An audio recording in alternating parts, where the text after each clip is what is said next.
Welcome to the dining room here in the Copp family home. Beautiful, isn't it? Look around you at all the lovely things they have in here. This is a glorious space. If you happen to own the home, or if you happen to be invited to dine here.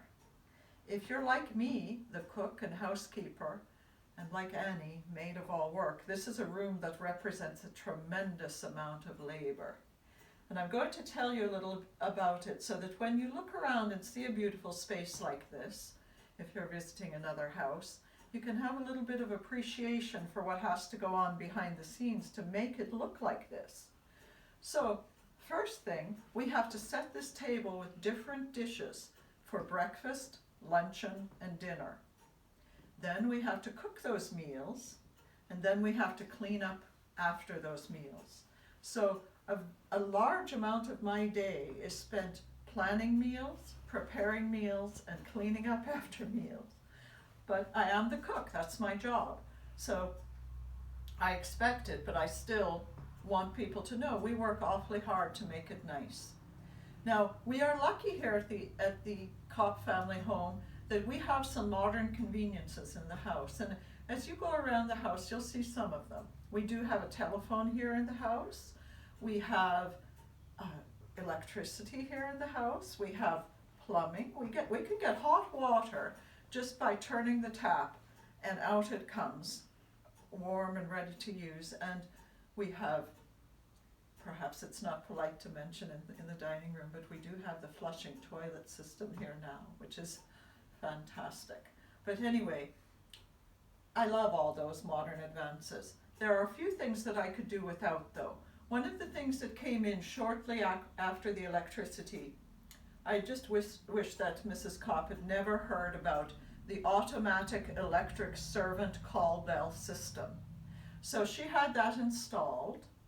Before we had that system, say the family was dining here and they wanted something, maybe they wanted more cream, or maybe they needed a little more hot water for the tea, they would ring this little bell, this silver bell, and we would hear that in the kitchen and come out and find out what they wanted. Now, that's a gentle sound. It doesn't really grate on your nerves at all, although it would annoy me sometime if I was in the middle of doing something and I heard it. But I could just ignore it, couldn't I? Because it was quiet enough. I could come out and say, "Oh, I'm that sorry, Mrs. Copp, I didn't hear the bell." Not anymore.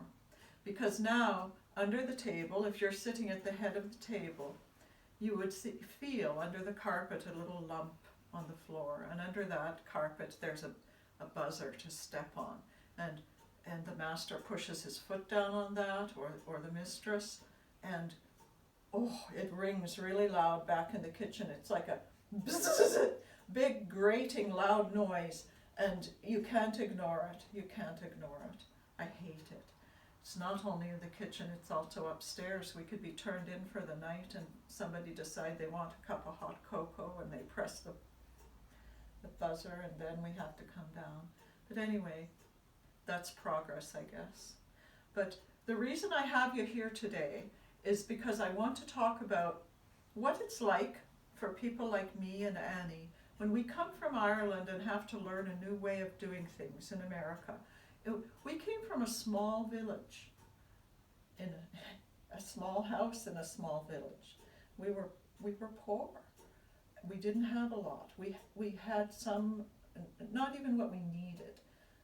We certainly didn't have anything extra. So now you come and you get a job in a big house like this, and it has things we never even heard of before, never mind saw. And we're expected to learn how to take care of those things, how to use those things, how to make new things. Like the first house I worked in, I was a kitchen maid there. I hadn't advanced to being a cook yet, of course, when I was brand new. But I had to learn how to make Jell-O. I never saw Jell-O. I never even heard of Jell-O before. And suddenly I had to know how to make Jell-O. So you've probably had it yourself. It's that popular around here. I like it now, but it was a strange thing to me, and there were no end of other strange foods I never saw, but I suddenly was, had the responsibility thrust on me of learning how to make them. when we set a table like this, we have to do it just so.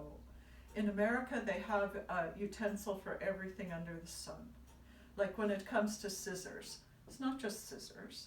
There's scissors for cutting fabric. There's scissors for cutting your hair. There's scissors for cutting grapes off a cluster. There's a special pair of scissors for that, believe it or not.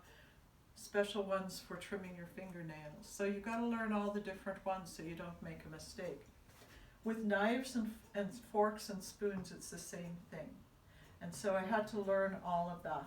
And I'm now teaching Annie because she gets very confused by all these things. So I've got a lesson laid out here for her, and you can take a look at it yourself. These are a lot of the different kinds of spoons, not all of them by any means, but I didn't want to overwhelm her. And so she's been practicing to learn the use of all these different ones. And when she gets that down pat, then we'll go on to some, maybe the forks or maybe the knives. I'm not sure which. Anyway, let me tell you about them, and then you'll see how she does when I call her in. Starting over here with this large one, the biggest one, that is the soup ladle. That is used for getting soup out of the tureen and scooping it into the individual bowls. The next one, you can see how long these are. This is for getting stuffing out of a chicken or a turkey, and this long handle enables you to be able to hold it and reach in there. So that's a very handy spoon to have. This one with the rounded edge, that's a berry spoon. That's if you were serving strawberries or raspberries or some kind of fruit salad even, you would use that one to scoop it out of the bowl into everybody's individual dessert plates. This one that looks very much like the soup spoon is also a ladle, but that's to use for gravy or for sauce. You could use it for a savory sauce on your fish, or even maybe a cream sauce on a dessert. This one, small rounded end, that's an ice cream spoon. That's what you would use when you're eating ice cream. And then this one, most of us have seen that. That's a teaspoon. And we drink a lot of tea in this house, both here in the dining room and also in the kitchen. And so these teaspoons get heavy use here. Now this one, I wish you could see that close up, because although it looks the same as the teaspoon, it's not. Right here on the edge, it's serrated or notched. And the reason for that, this is a grapefruit spoon, and that helps you when you're scooping the fruit out of the shell to be able to not miss any precious bit of it with that serrated edge. And then this tiny one here in the front, that's a demi-tasse spoon. Now there's a little type of fancy coffee cup called a demi-tasse cup, and they have coffee in that with dessert sometimes. And the spoon that goes along with that is correspondingly tiny and delicate. So that's what that demi-tasse spoon is for. So there we have it. At least some of the spoons in use here in the Copp family home. That's what I'm going to have Annie practicing today, and we'll see how she does. She gets that stressed with her nerves when I make her take one of these lessons, but it's very important for her. So, Annie! Annie! Annie! Annie! Oh, that girl. Annie! Can you hear me calling you, girl? I'm coming. Oh, get in here. Don't dawdle so when I'm calling you. You make me sound like I'm outside calling the cows into home. Now, look, I want you to take a deep breath. I've got your spoon lesson all laid out for you, and I know you've been working on this. So why don't we start over here at the easy side? Start here with this large one. Can you tell me what that's for? Well, that's for the soup. That's correct. Good girl, Annie. And what about this one here? That's for stuffing. That's right. Oh, are you ever doing well today? And this one? That's for fruit, like berries. That's right. I'm so impressed. What about this one here? The gravy. gravy. This one. Oh, that's for ice cream. I never had ice cream until I came to America. I know you're that fond of it. You're not likely to forget the ice cream spoon, are you? What about this one? The teaspoon. Oh, you're really doing well, Annie. What about this one here? It's for breakfast. It's Yes, some type of fruit. Yeah, big yellow fruit. The oranges. Not orange. Are oranges yellow? Big yellow fruit, I said.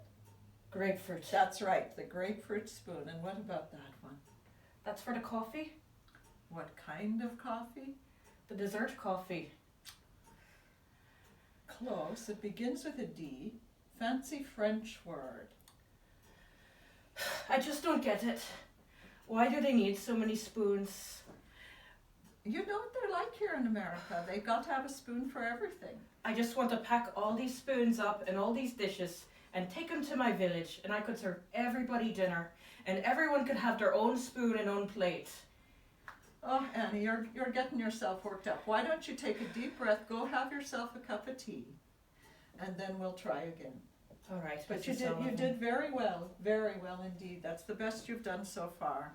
The demi-toss. Demi-toss spoon is correct. I want to toss Poor, poor Annie. And she has a point, you know.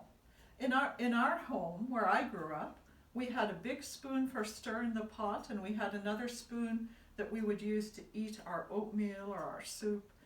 And that's it. We didn't have to have 19 different kinds of spoons in order to, have a meal. In America, people don't realize how lucky they are, I think.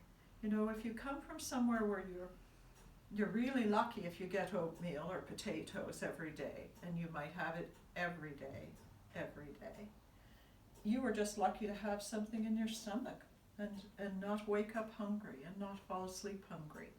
And there were many mornings I did wake up hungry and I did fall asleep hungry. So to come to a house where they have such plenty, where every night we're expected to cook and serve roast beef or smoked salmon or oysters or no end of delicious foods. To see that every day, and then the waste. At the end of the day, they don't eat it all. There's always leftovers. Now in some houses, the servants are allowed to eat the leftovers. Not everywhere though. Some houses it's thrown into a slop bucket and later given to the pigs, if you can believe it or not. So to me, I think that was one of the most shocking things, to see how much food there was here and how wasteful some people were with it. People who haven't been hungry can't really appreciate how precious some of these resources are, but we're lucky we have a roof over our head and we have our 3 meals a day, but I never forget, not everybody does. So I hope you'll be able to come someday and be a guest in the Copp family home, and maybe you'll have one of my meals. Maybe you'll have my chocolate cake for dessert. I'm known for that. So thanks so much for visiting me.